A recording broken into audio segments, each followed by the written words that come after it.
মণিভদ্র রাজার দেশে পাণ্ডবদের আগমন। বলেন বৈশম্পায়ন, শোনো জন্মেজয়, উত্তর মুখেতে গেল পাণ্ডবের হয়। 2 গোটা অশ্ব গেল উত্তর সাগরে, প্রবেশিল 2 অশ্ব সলিল ভিতরে। তাহা দেখি ভয় পায় যত সৈন্যগণ। অর্জুন বলেন, কি হইবে নারায়ণ? সলিলেতে 2 অশ্ব করিল প্রবেশ, কেমনে পাইব অশ্ব বল ঋষিকেশ? গোবিন্দ বলেন, তুমি চিন্তা করো কেনে, আপনি যাইব জলে অশ্ব অন্বেষণে। এত বলি অর্জুনে লইয়া জগৎপতি, বভ্রুবাহ রাজা গেল দোহার সংহতি। ভীম আদি সৈন্য সব রহিলেন কূলে, বভ্রুবাহ কৃষ্ণার্জুন প্রবেশিল জলে। বাগদালভ্য মুনি নিকটে গেল চলি, জানেন সকল তত্ত্ব দেব বনমালী। দ্বীপেতে আছেন মুনি বটপত্র শিরে, উপনীত 3 জন তাহার গোচরে। প্রণমিয়া মুনিরে বলিল 3 জন, নারায়ণ দেখি মুনি আনন্দিত মন। ঈষৎ হাসিয়া তবে জিজ্ঞাসেন হরি, দ্বীপ মধ্যে আছে বটপত্র শিরে ধরি। আশ্রম না করো তুমি কিসের কারণে, কতদিন মুনিবর আছো এইখানে? বাগদালভ্য মুনি তবে বলে হাসিয়া, কি কারণে দুঃখ পাব আশ্রম করিয়া? অল্পকাল পরমায়ু দিল নারায়ণ, আজি কালি মরি গৃহে কোন প্রয়োজন? মুনির বচনে জিজ্ঞাসেন ধনঞ্জয়, কতদিন এখানে আছেন মহাশয়? মুনি বলে, 1 কল্প আমার জীবন, 100 মন্বন্তর বটপত্র আচ্ছাদন। পার্থ বলে, মন্বন্তর কতদিনে হয়?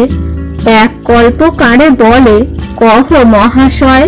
বাগদালভ্য বলে, শুনো ইন্দ্রনন্দন, 71 যুগে মন্বন্তরের গণন। 14 মন্বন্তরে যত কল্প হয়, এই পরমায়ু মম পাণ্ডুর তনয়। এত অল্প দিনে কিবা কার্য আশ্রমেতে, অতএব আছি আমি বটপত্র মাঠে। কোথা যাও 3 জন বলো হো আমারে, কি কারণে আসিয়াছ আমার গোচরে? অর্জুন বলেন, যজ্ঞ করে যুধিষ্ঠির, অশ্ব রাখি আমি যে সঙ্গেতে যদুবীর। না জানি যজ্ঞের ঘোড়া গেল কোন স্থানে, অশ্ব তত্ত্বে আইলাম তোমা বিদ্যমানে। অর্জুনের বচন শুনিয়া মুনিবর, ঈষৎ হাসিয়া তারে দিলেন উত্তর। মিথ্যা অশ্বমেধ করো ভক্তি নাহি মনে, অনুক্ষণ কৃষ্ণচন্দ্র দেখিছ নয়নে। তথাপি করহ যজ্ঞ কি বলিব আর, সত্য বলি অর্জুন জানহ চক্রধর। কে বুঝিবে কৃষ্ণ লীলা পাণ্ডব নন্দন, শিব ব্রহ্মা নারিল করিতে নিরূপণ।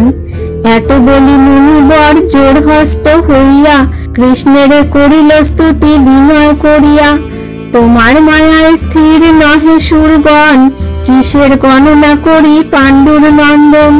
পূর্ব তপ ফলে দেখিলাম তব পদ, হইল পবিত্র আজি আমার আস্পদ। এত বলি তুষিলেন দেবনারায়ণে, সে দ্বীপ ভ্রমিয়া অশ্ব এলো সেইখানে।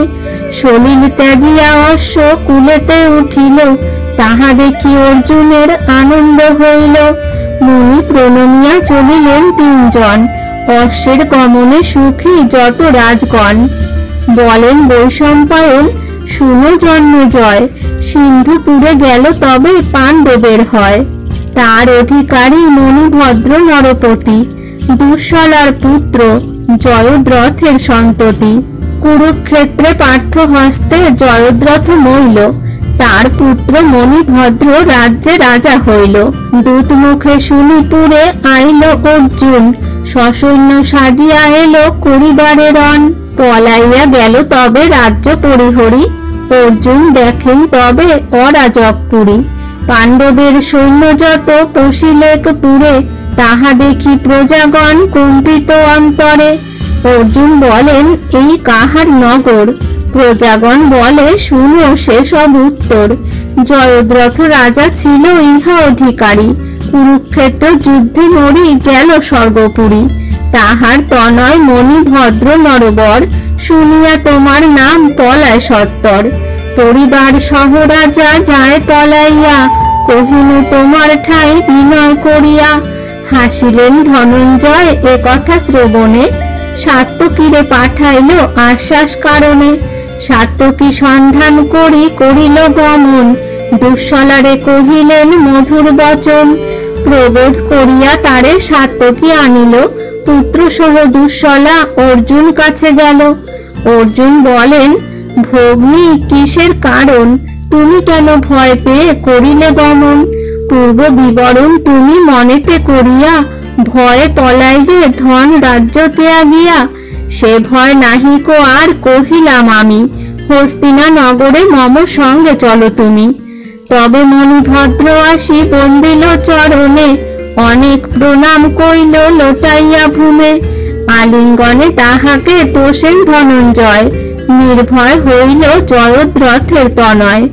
আমার বচন শুনো দুঃশলা ভগিনী, অশ্বমেধ যজ্ঞ করে ধর্ম নৃপমণি। তুরগ রাখিতে তাই আইলাম হেথা, শুনো বসা পুত্র সঙ্গে তুমি চলো তথা। যজ্ঞেতে যাইতে তোমা হয় যে উচিত, আইসো আমার সঙ্গে দূর করো ভীত। পিতৃমাতৃ দোহাকার বন্দিয়া চরণ, যজ্ঞ সাঙ্গ হইলে তুমি আসিবে ভবন। এত যদি পার্থবীর আশ্বাস করিল, জননী সহিত মণিভদ্র যাত্রা করিল। পাত্রমিত্র সবাকারে নিয়োজিয়া পুরে, মণিভদ্র যাত্রা করিল হস্তিনা নগরে। কত অনুচর সঙ্গে লয়ে অশ্ব হাতি, হস্তিনা নগরে যান আনন্দিত মতি। মহাভারতের কথা অমৃত সমান, কাশীরাম দাস কহে শুনে পুণ্যবান।